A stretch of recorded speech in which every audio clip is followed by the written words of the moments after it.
and everything, but so when you're actually doing domination with someone in live, right? The legalities are they're not supposed to do anything with bodily fluids. Okay. Yeah, the legalities. So they can get excited, but they can't come ejaculate. Or, well, a lot of people have accidents. You know, what are you gonna, you know, you know what I mean? But as far as like giving a person real permission, you know, no, you're not allowed to do that because it's considered illegal.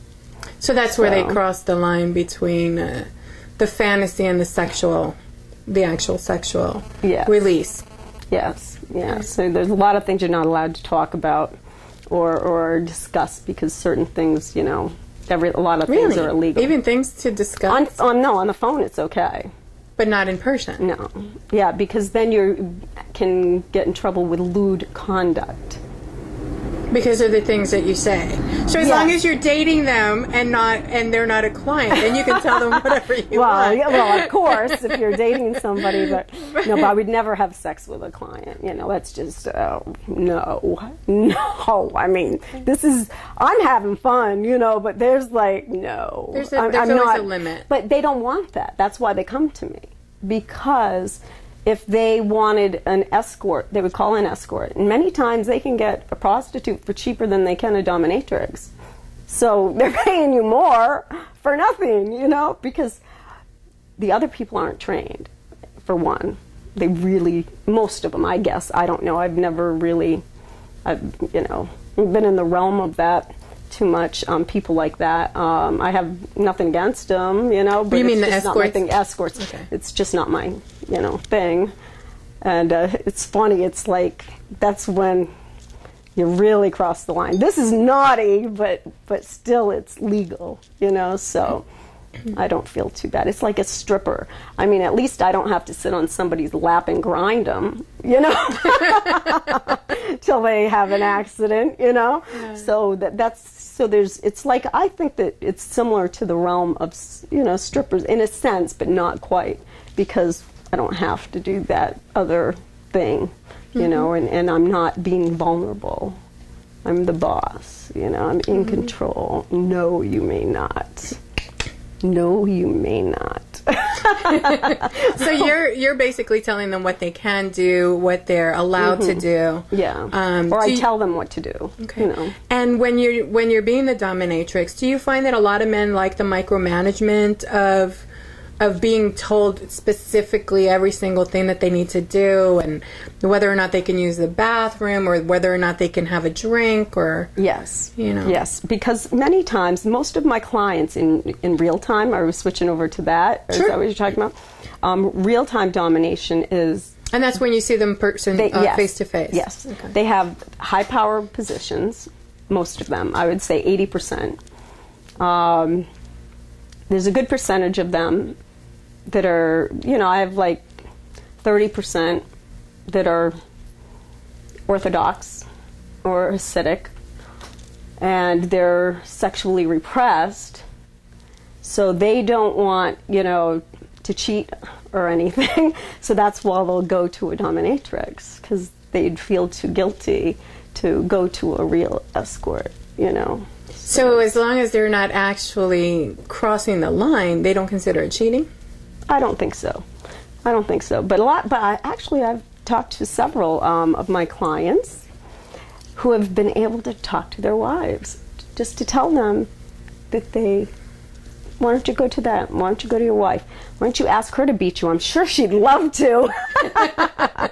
Get the paddle out or something, you know, or the wooden spoon. So do you have where couples will come to you and maybe the wife might want you to train her? Yes, I do couples training, and that's a lot of fun. Yeah, we have a lot of fun with the couples training. So, and because she's totally ignorant to it, you know. And I've actually had a man that his wife wanted to spank her, but he was afraid of hurting her.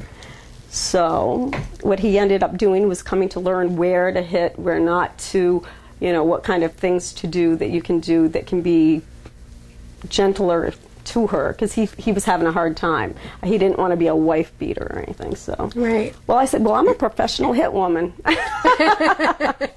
Yeah, and I guess it's really important for people to understand that there is a difference between domination and BDSM and domestic violence. Yes. Because when you're interacting with someone and you're interacting in a dominant fashion, you know, the person, when they say stop, when they say I've had enough and I want it to end, then you as the dominant one stops. Yes. Whereas in an abusive relationship, if the person says, you know, please stop, don't hurt me, that abuse doesn't stop. No. You know, and the person continues. Mm-hmm. And that's when I talk and I lecture about BDSM, I always make sure that people understand that there is that major difference between the two, because one is you're sharing the piece of dominance and submission, and you're sharing a power play, and you're sharing a sensual aspect of your relationship. And in a domestic violence, you're not sharing anything. You're just, it's all one-sided. It's all one person doing something. And in those cases, it's always important to go and find help, find some kind of release, even if you can't leave the individual at this time, because sometimes it gets even scarier and gets more dangerous, but always be able to go and find help some way, even if it's getting you prepared to leave. Yes. Getting you where you're learning the things on how to keep yourself even more safe while you're in that situation.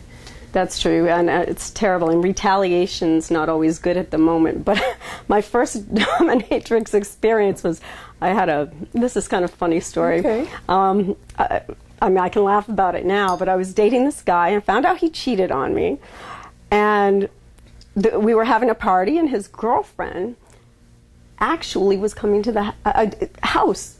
I didn't know that he had went out with her, but you know, I have like a little intuition thing going on, and I don't know. I had like this vision, and you know, it was like, and I asked her right before he got home, and she says, "Yes, I'm sorry." Like, she felt really bad. She wasn't even my friend, but she was just my friend's friend. So when he got home,